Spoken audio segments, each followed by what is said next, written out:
Chaud, hein? Mm. Et si on faisait deux respirations rafraîchissantes? Donc, c'est des respirations qui vont permettre de rafraîchir le corps assez rapidement, en fait. Donc, la première, c'est Shitali ou Shitali, qui veut dire rafraîchissante.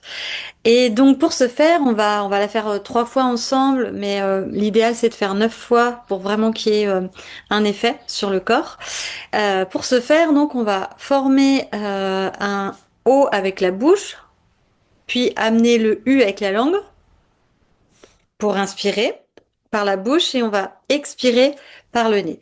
Mais avant tout, viens déjà te mettre bien droit dans ta colonne, bien t'asseoir si au sol ou sur ta chaise, la nuque complètement allongée, le dos le plus long possible pour que ta colonne elle soit bien droite. Sans forcer, de façon vraiment détendue. Voilà, les épaules sont relâchées. Et on va pouvoir commencer. Donc, Shitali, première respiration rafraîchissante. Donc la bouche se forme en haut, la langue, et respire, et inspire.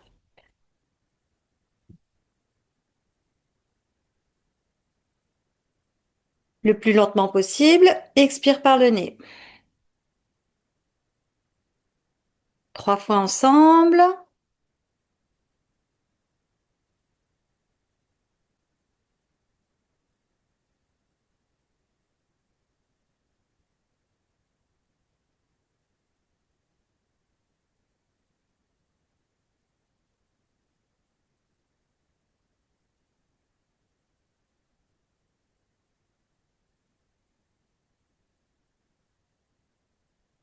Dernière fois.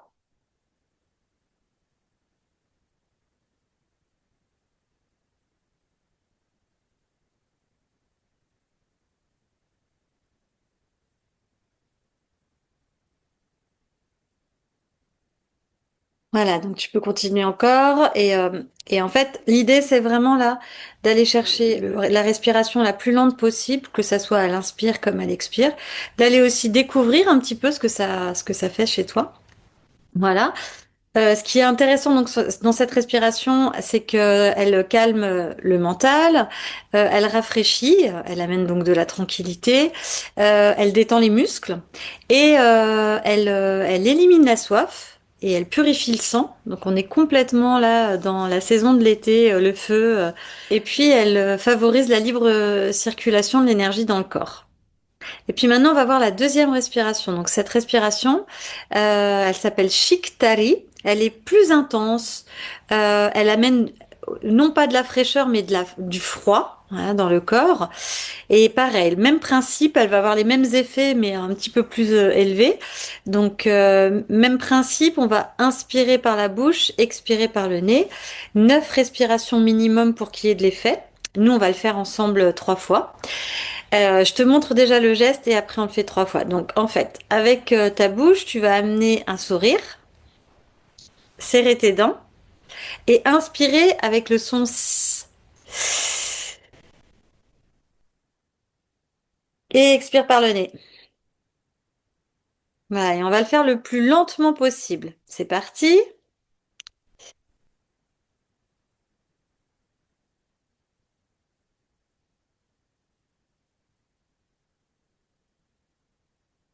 Et expire. À nouveau.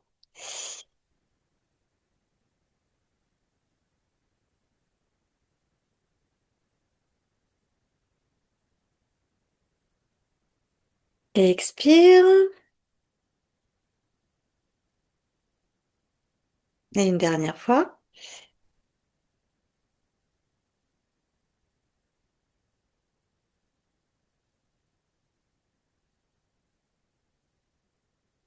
Et expire.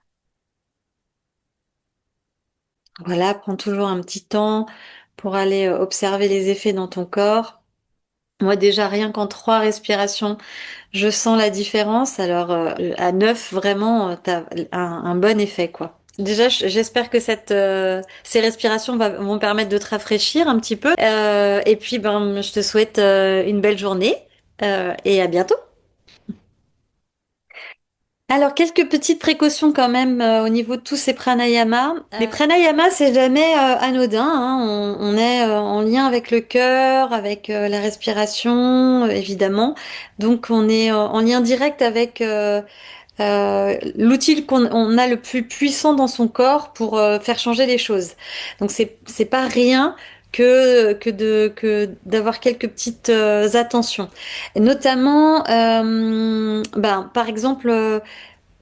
Ta posture, elle est assez importante d'avoir quelque chose d'allongé et de détendu. Le but, on essaye vraiment d'aller ouvrir tout ça. Et puis, si tu as mangé, par exemple, donc souvent les pranayamas, on les fait à distance des repas. Pourquoi? Bah parce qu'en fait, si tu as mangé, ton corps, il a pas l'espace pour bien respirer et se concentrer dessus.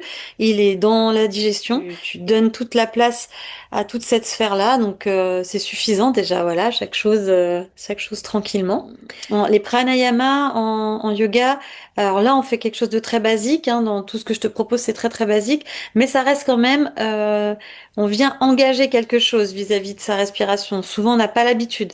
Donc, si après une respiration, tu as le cœur qui bat trop vite, tu te sens essoufflé ou fatigué, c'est qu'il y a quelque chose qui n'est pas juste dans la pratique de la respiration. Donc là, je te conseille d'aller rectifier quelque chose. Notamment, ça peut être peut-être que tu inspires et tu expires de façon trop longue. Donc là, réduis. Peut-être que c'est trop fort, t'inspires trop fort, t'expires trop fort. Donc là, donc il y a trop d'intention. Donc là, et donc il y a trop de tension. Hein. Donc réduis ça, apaise les choses. Sois curieux en fait de l'effet que ça fait dans la découverte, parce que en fait, si t'accompagnes ce souffle, il va lui après t'accompagner loin en fait. Voilà. Donc là, ça c'est la deuxième chose à rectifier. La troisième chose c'est la durée. Peut-être que ta respiration, tu l'as fait trop longtemps. Euh, 1 minute à 2 minutes pour commencer, c'est très bien. Et puis là, on est dans une dimension plutôt bien-être au quotidien. Hein, la respiration, c'est le premier et le dernier souffle de la vie. C'est aussi le chi, c'est le souffle. Hein, donc c'est vraiment, là, on est vraiment dans l'énergie. Donc c'est important d'être ami avec soi quand on est dans ces propositions-là. Voilà. Oui, puis encore, ça tombe sous le sens, mais je préfère le dire. Les respirations, ça se fait dans un endroit où l'air ambiant est plutôt est pas saturé en fait, hein, plutôt chez toi tranquille, si personne ne fume ou dans la nature, loin des gaz d'échappement et autres. Voilà. Merci d'avoir écouté tous ces petits conseils qui sont très importants hein, dans les respirations. Et je te dis à bientôt.